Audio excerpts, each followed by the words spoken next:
আমরা যে মাঝে মাঝে বলি না ২৬ লাখ ভারতীয়, এগুলো কোথায়? একটা একটা করে ইন্ডিয়ানকে ধরে লাথি মেরে ইন্ডিয়ার সীমান্তে ঢুকাই দিয়ে আসতে হবে, উপায় নাই।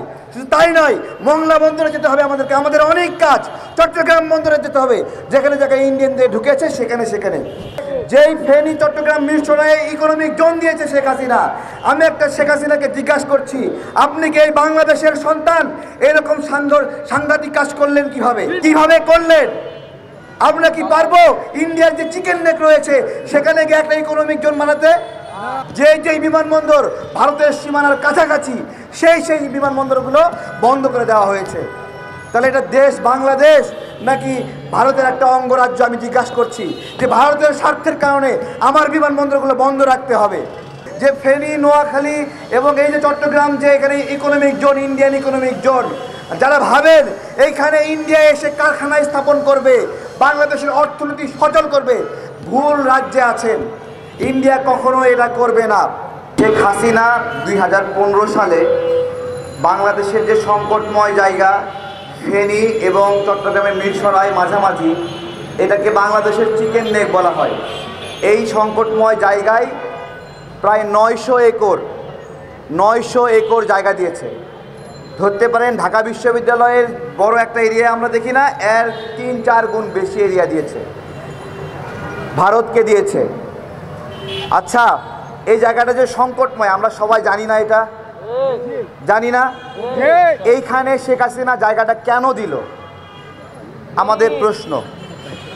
শুধু এখানে না, এই যে রূপপুর পারমাণবিক প্রকল্প, তারপরে পায়রা বিদ্যুৎ প্রকল্প, এরকম বড় বড় প্রকল্পগুলোতে শেখ হাসিনা ভারতের নাগরিকদেরকে ঢুকিয়েছে ব্যাপকভাবে।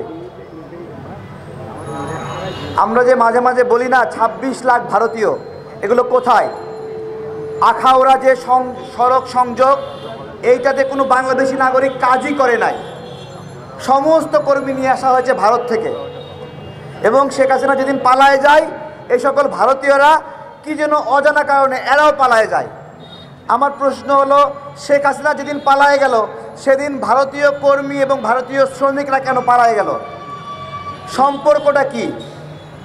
গতদিন স্বরাষ্ট্র দপ্তর থেকে বলা হয়েছে ১০ লাখ বিদেশি বাংলাদেশে অবৈধভাবে কাজ করে।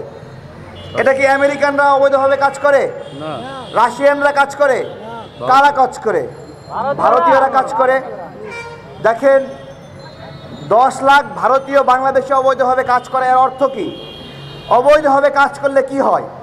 এরা যে ইনকাম করবে এর উপর কোনো ট্যাক্স আরোপ হবে না, এরা যে টাকা পাঠাবে সেটা কোনো লিস্টেড হবে না, ব্যাগে করে লাগেজে করে টাকা নিয়ে যাবে। এটা যে বাংলাদেশকে কতটুকু ভিতর থেকে খেয়ে ফেলে তা আমি বোঝাতে পারবো না।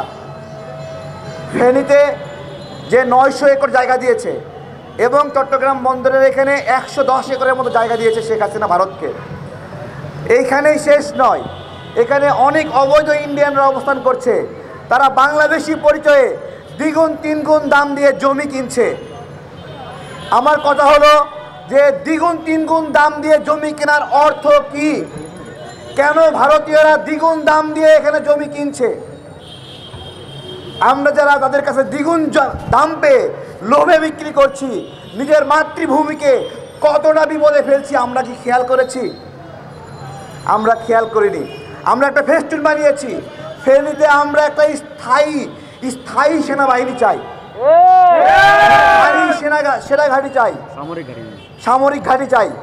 এবং একটা তথ্য দিচ্ছি, দেখেন, ফেনীতে একটা বড় বিমানবন্দর ছিল, সেই বিমানবন্দরে অনেকগুলো বিমান লুকায়ে রাখা যেত। এত বড় বিমানবন্দর, বিমানের জন্য বাংকার না কি বলে, এটা ব্রিটিশ পিরিয়ডে হয়েছিল। অদ্ভুত কারণে সেই বিমানবন্দর চলে না, চালু নাই। কেন চালু নাই আমি জিজ্ঞাসা করছি।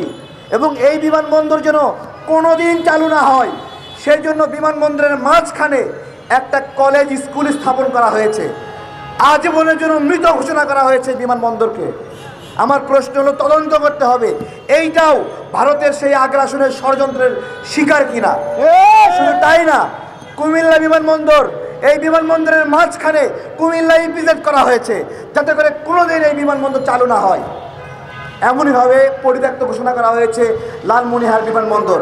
অর্থাৎ যেই বিমানবন্দর ভারতের সীমানার কাছাকাছি সেই বিমানবন্দরগুলো বন্ধ করে দেওয়া হয়েছে।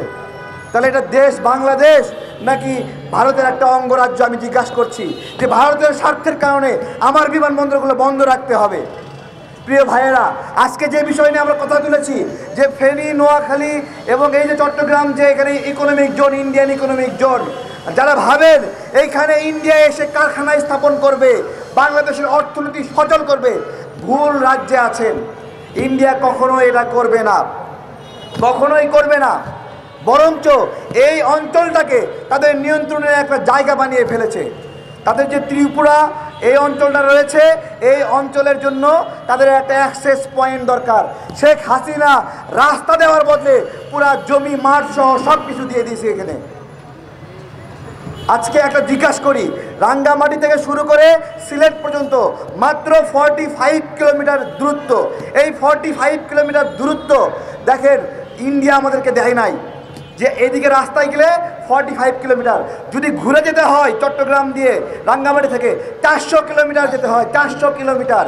আমার কথা হলো আমি ভারতের কাছে 45 কিলোমিটার পাইলাম না, কিন্তু 400 কিলোমিটার ঘুরে যাচ্ছি, কিন্তু ভারতকে 1500 কিলোমিটার বাঁচানোর জন্য আমি 400 কিলোমিটারের ট্রানজিট দিলাম কেন? যেই ফেনী চট্টগ্রাম মিরসরাইয়ে ইকোনমিক জোন দিয়েছে শেখ হাসিনা, আমি একটা শেখ হাসিনাকে জিজ্ঞাসা করছি, আপনি কি এই বাংলাদেশের সন্তান এরকম সাংঘাতিক কাজ করলেন কিভাবে? কিভাবে করলেন? আমরা কি পারবো ইন্ডিয়ার যে চিকেন নেক রয়েছে সেখানে গিয়ে একটা ইকোনমিক জোন বানাতে? ওইখান থেকে শুধুমাত্র যাওয়া আসার রাস্তা যায়, নেপাল, ভুটান, চায়নায় যাব, সেটাই আমরা কখনো পাইনি। তাহলে এইখানে আমরা ফেনী, মিরসরাইয়ে কিভাবে এই অঞ্চলটা দিলাম? প্রিয় ভাইয়েরা, এভাবে হবে না। আমরা যেটা করছি এটা ক্লাসরুম। আমাদেরকে ওই অর্থনৈতিক অঞ্চলে যেতে হবে, একটা একটা করে ইন্ডিয়ানকে ধরে লাথি মেরে ইন্ডিয়ার সীমান্তে ঢুকাই দিয়ে আসতে হবে। উপায় নাই। শুধু তাই নয়, মংলা বন্দরে যেতে হবে আমাদেরকে, আমাদের অনেক কাজ। চট্টগ্রাম বন্দরে যেতে হবে, যেখানে যেখানে ইন্ডিয়ানদের ঢুকেছে সেখানে। দেখেন ইন্ডিয়া বা সুবিধার জন্য, নিরাপত্তার জন্য কি করলো? চট্টগ্রাম বন্দরের অ্যাক্সেস নিল, মংলা বন্দরের অ্যাক্সেস নিল, তাই না?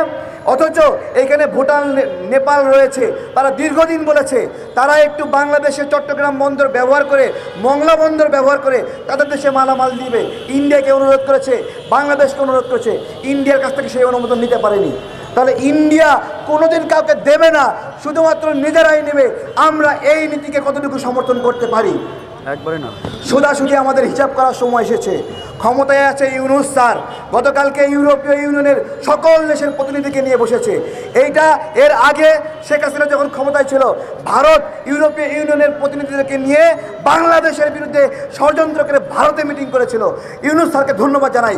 ওই প্রতিনিধিদেরকে উনি বাংলাদেশে এনেছেন এবং বাংলাদেশে বসিয়ে বাংলাদেশের স্বার্থ কাজ করেছেন, এবং মিটিংয়ের একদিনের মধ্যে 8টা দেশের ভিসা প্রসেসিং বাংলাদেশে শুরু হয়ে গেছে।